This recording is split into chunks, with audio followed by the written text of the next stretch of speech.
The moon is packed with precious titanium, NASA probes find, and they know that the moon has secrets.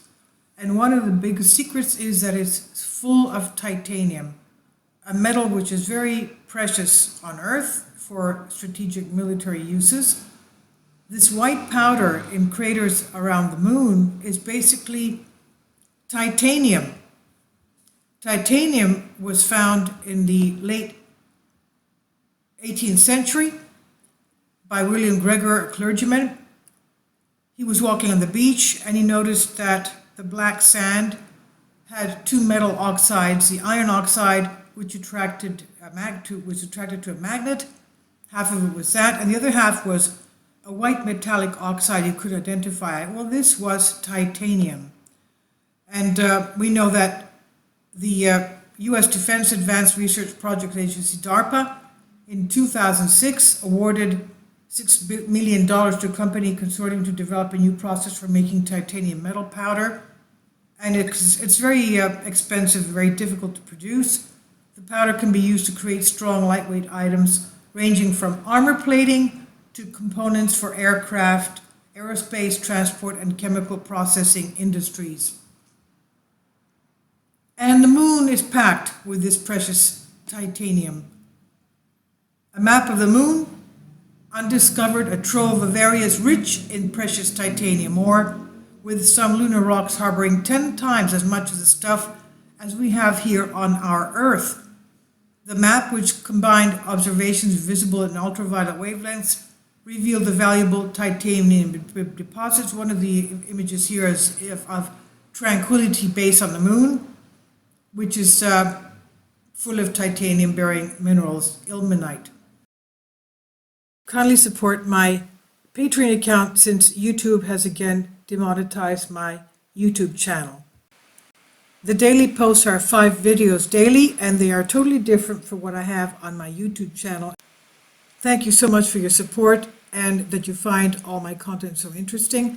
You'll find the Patreon account details in the description box below. So again, this white powder on the surface of the moon that we see in many of the images is basically titanium. So the map of the moon uncovered a trove of areas rich in this precious metal, titanium ore.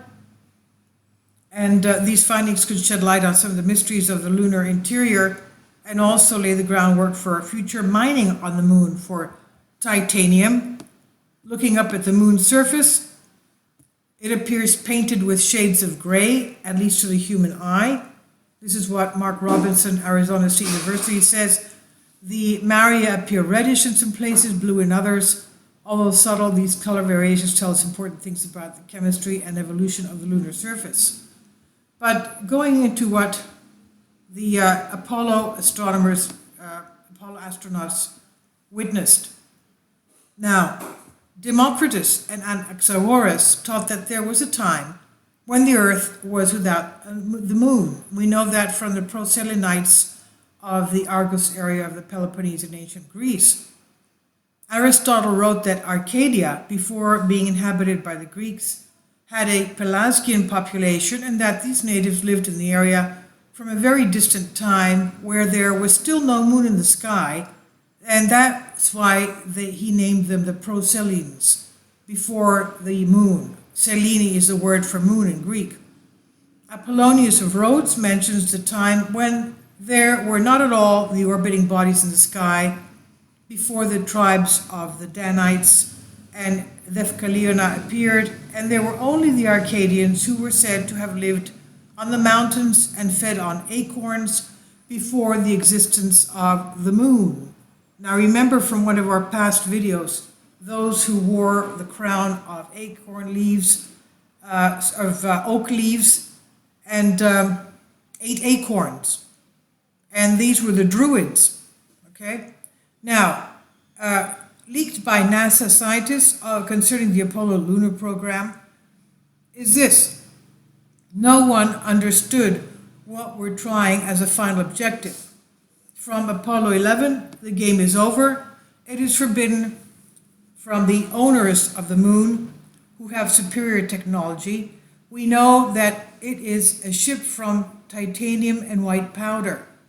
It's likely to say that you will mine metals from an active aircraft, or you will build your home on it, or everyone in Washington doesn't know what they're saying, or they do know and they're trying to hide it from us. With what we did, they were not taken down, meaning the Apollo 11 astronauts. It didn't make sense to continue. It was dangerous to the security of the people, the astronauts that we sent there. So whatever the bosses of the moon said, if we were to be in their place, we would have reacted very badly to our guests who put 100 times dynamite on their spaceships, Apollo 11 to 17, taking them to the moon. And you knew from the first mission that they had this amount of dynamite landing on a ship made of titanium from Apollo 12, and then the attitude was clearly not right.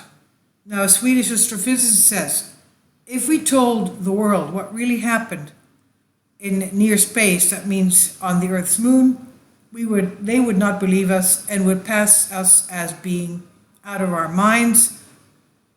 So in that case, we say absolutely nothing. So don't ask me any more about this situation, these events. So, okay, there is the question, why did NASA not continue the moon missions after Apollo 17? All of a sudden, they stopped. And why is that? Well, there are the astronauts of Apollo 11 and more. For example, one of them being Dr. Edgar Mitchell, saying that they were being observed by extraterrestrials in their spaceships at the rim of craters on the moon, who told them to stay away. I don't know, you tell me. But the thing is that the moon has a tremendous amount of titanium, which is ready to be taken, and that is to be mined from the moon, to be brought back to Earth for strategic and modern technology. I'll leave links below for you for this on space.com and an article I translated for you. Please leave your comments and thank you for your support.